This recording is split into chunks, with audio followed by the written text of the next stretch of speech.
Sengo etondinga ebele komona bino lisusu bino bat bolanda biso na www.congolokolenews.com.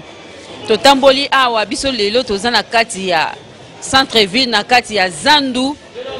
Kongolo Kole ezo tambola kotuna bandeko baike ebele kie toza komona pasteur Koutino na pasteur Deniles bango mibale bazali basala nzambe bango mibale bazaki ba prisonnier mais kokamwa lelo tozomona pasteur Deniles azui grâce wana babimisi ye ba libérer lelo azala ndako aza libanda mais pasteur Koutino ye atikalika na prison yango to kotambola kotuna bandeko pona nini likambu oyo esami ndenge wana bandeko bamoni boni et papa mbote mama trésor merci motuna ya biso ezabwe biso tozali kotambola koyeba kotuna pasteur Koutino na pasteur Deniles bambale bazali basala nzombe bamibale pe bazaki ba prisonnier mais tomoni papa pasteur Deniles azui grâce wana babimisi na prison et bon pour la nini papa Koutino pasteur Koutino babimisi était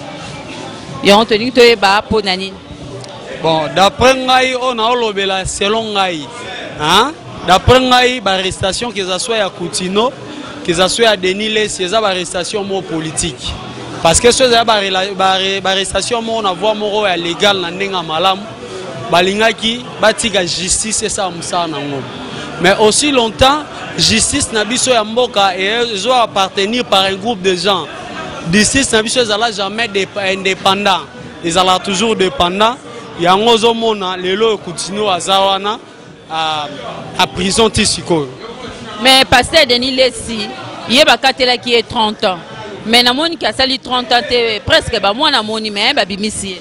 Mais nazo répondre naza clair oli benana tangelo on elo na kombo nango parce que na olo beza ba arrestation moko politique et ngolo bani hein et ngolo ba konzina biso ya mboka bango moko ba yebi pourquoi ti lelo bazo maintenir Koutino na kati à part Koutino za na bato ebele ba arrêter bango avant Koutino même mais lelo ba bima mais ti siko bazo kanga toujours Koutino parce que alobaka ligamba sauvons les Congo est-ce que ceux muto lobi sauvons les Congo ça problème les amours en abisso soki tomoni bato bazo menansango to mutu pa rotel melamboka lobeli pesa mabete en tout cas ce sont des arrestations politiques pour na kena ba détails ozo sala biso sous pasi makasi na mboko quelque part to pesa na biso papa disséquer des raisons parce que en Oloba il n'y a pas des institutions il n'y a pas des institutions de l'État il y a que des institutions privées de Joseph Kabila si réellement toza na justice na mboko pourquoi pas justice et ça musa nango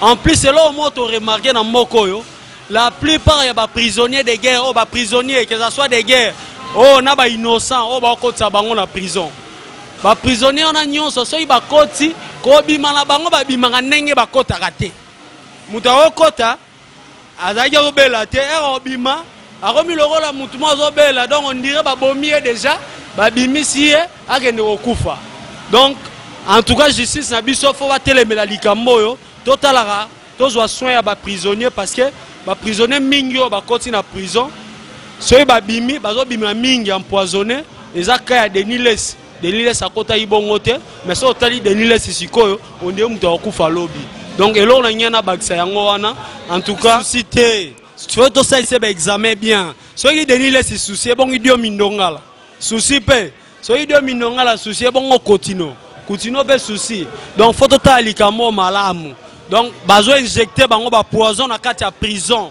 donc oyo eza ba institution privée ezo appartenir na un groupe de gens eza sous institution à l'état té c'est regrettable en plus dans ce pays jamais totikala kozana justice ya inquité justice mobimba zo appartenir na groupe ya batu ata mutu a consommé infraction ou ezo relever compétence ya justice jamais justice est ça musa na bango ceux qui bazaka na parti à pouvoir en place allez bango wana ba traiter bango ne mususu ceux bat bazaka mupanzi ya opposition allez ba traiter bango ne mususu bongo eza malamu te moka batonga ngo bongo te photos analogique mboka po kene liboso c'est un peu selon la nyana baksa merci bon maman en tout cas to solo ba vérité ça bo solo pour balobi lokuta et yaki ne sincère mais vérité yaki ne escalier komaki omoni mokili oyo mabe ekoma malamu malamu ekoma mabe omoni papa Coutinho ye azali na kati ya prison mais prison ya ye ezali ya politique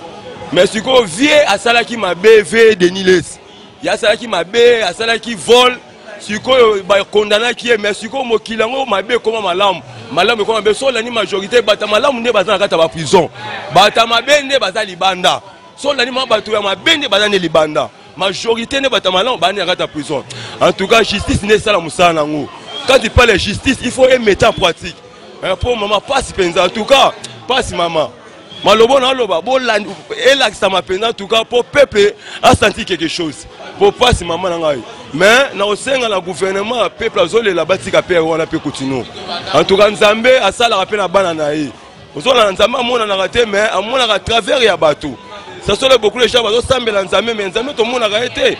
Pourquoi biso tout le monde na me bolingo ezate?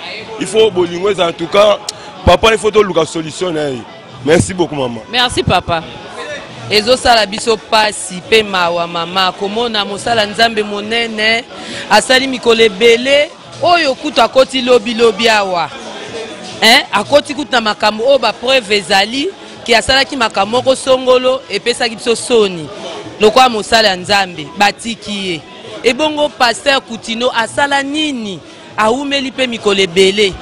Bakoyi ko limbisa ete ata na kombo Nzambe. Babimisela biso ye aza innocent. Aza mosala Nzambe bapate bazotelenga baza aposa robika na nzela maloba Nzambe. Babimisela biso ye aza innocent. Toza na posa na ye vraiment. Papa Denis Les bakatela qui est 30 ans. Et bon papa Coutinho paye pe bakatela qui est bamboule belé. Mais to ka moins papa pasteur Denis Les aza libanda. Liloba suka message a suka yo boni boni. Message a suka ezali oyo penda biso to moni batangi ye boye asali mabe escroquerie lokola pasteur Denis Les ba preuve pe ezali e monanaki batiki ye mais pour ça na biso ezali babimisa biso Coutinho po aza innocent yazo kufa lokola Yesu akufelaki biso babimisela biso ye yaza mosala Nzambe babimisela biso ye iloba suka yango wana mama. Merci maman. Bon, pour la quota la deux parties entre Coutinho na Denis Les. Papa Coutinho atea kamalam. Bana bakanga na 2004 to 2005. Na tina nini? O aboma mutu bon. Mabe partie Denis Les azo sala azo iba de na poto. Comment les autres mamans mabe awa na isata la Congo na biso comment les autres mamans mabe caster mon pas mabe bon moi deux jours to ka kite bakanga ki Denis Les na ndolo lobi a to yo kate côté ye abimi bon pona nini ye abimi bon Coutinho azo bimate nengeni bon biso ba pepe totali lokanga na samela na biba Coutinho à voisin na ngai Coutinho à voisin na ngai ngana tambela bimo ya sayo na na muhimbi bon pona matea Coutinho to ebite bon Denis Les bon makambo yo etaliba tokolo ba ngomba po Denis Les alana muyibi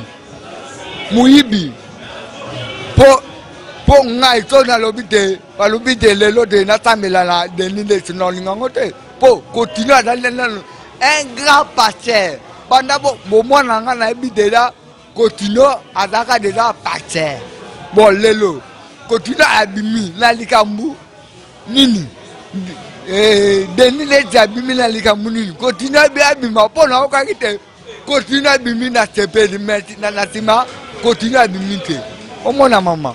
Merci papa, merci mingi. On dit que non, il ça la passe à mingi parce que Coutinho aza d'abord mutu oyo to yebi déjà na makambo Nzambe. Bon Coutinho to yebi état que pasteur oyo azo kamba quand même batebele. Mais tu comprends que non Coutinho bakanga na makambo boya sauver le Congo wana. Et ça pour les Congolais. Coutinho aza congolais. Aza congolais de ça, congolais de ça. Denis Lessi a appelé congolais. Mais Denis Lessi, a un mabe, a ko yiba, na komo ya mukonzamboka, a ko zasoki babanini ba, a ko saso ba sheka mabe, na komo mukonzamboka. Toyo mona ngo siko ke no bazui bakangi bien a ko sel mukonzamboka makambo. Après toyo mona ngo siko ba bimisi Denis Lessi, Coutinho batiki, to comprendre telo Coutinho siko asani na bomanani. To comprendre tel kambango lekela biso parce que a congolais. A congolais biso to ba congolais. Coutinho o defate aza congolais, a pasteur a congolais. Mais si l'autre monde a encore fou, Coutinho est mort bimi, tu as sous à son sous boloko. Tout senga kaka, tout senga route na numéro 1, Yomoko Joseph. Coutinho azan de kono congolais. Yosa présent. Bimisa muninga aza liberté ne banina le subayali. Parce que aza mon lamboka. Aza peut passer. Bo bimisa ye aza liberté ne banina le subayali. Batu to ba boma batu. To zo mona ngo kutu ba boma batu. Bango l'autre monde bango, basa libanda. Mais le problème à Coutinho vraiment. Aza étranger te, soit aza soki nini te, aza congolais de ça. Et ça va pas si mingi. Donc c'est ça la propriété. Ba bimisa Coutinho, aza libre, eza mboka na ye. Mutu moko te oyo, à cause de l'éternellement na mboka oyo. Okufa te biso to okufa. Mais lelo oso Coutinho, bo bimisi a vivre ne baninga to ba vivre. To bana ko bango awate. To mona batu mingi ba sa nzambe mingi ba leka lelo ba kufa. Bakufa, kufi quand même non. Mais Coutinho si connaît bon, les gens ont santé ne peut ça bien, et peut ça mabe, alors qu'on fait sous na boloko. Au moins on voit que non essaye le côté to perdre. Tu vas perdre belé. Tu vas perdre belé donc c'est ça la propriété. La c'est quand ayo moko Joseph Tosto ba kutu mingi te ka numéro 1. Yonde bimisa Coutinho azali. Azane mutali donc ya mona mboka, azala mboka. Merci papa. To komi na suka ya reportage na biso. Boyoki ndenge ba papa ba lobby. Nenge population et lobby, nenge pe ba maman ba lobby. Vraiment eza passe. Na pesi merci et belé et pas maman Gidi Bisengo. Yene mutazo coacher biso toujours. Na pesi merci na Patrick Kinsala, yene mutazo ba image o. Na pesi merci et pas Christian Dissou. Number 1. Ye morotala ka yo za toujours numéro 1. Tala ka yo mikolo to yo te mais ye baka ke oza toujours na pointe. Yo za number 1. Tala ka zalaka souple ka. Na pesi mbota trop Christian Dissou number 1 Flori Bale Komboso na bosani yote yoza kuna na Londres Paul ambassadeur na bosani yote na pesi mbote à trop na pesi action 1 euro pour les Congo na pesi bino merci à trop longonia na pesi bino mbote belé action 1 euro pour les Congo na sepeli à trop na aide oyo bosalaki ya mingi pona bandeko Oto kendaki maluko vraiment la pesi bino longonia botika te bo continuer nzamba opambola bino bakisa bino ebele na pesi susu mbote ebele et pas ya Sims président Sims Nseka na pesi yo mbote esiko ozali na pesi Picho Pacho mbote asota likongro esiko ozali kuna na Norvège na pesi yo mbote pona ni te maître Ado Senga place ozali toujours Kingasani ne tombera jamais na pesi bino nyonso mbote na pesi bino nyonso mbote bino bat bolandaka www.congolokolenews.com na pesi bino nyonso mbote ba combattant nyonso na pesi bino nyonso mbote bana ingeta na pesi bino nyonso mbote to mona na mbala sima na émission mususu merci.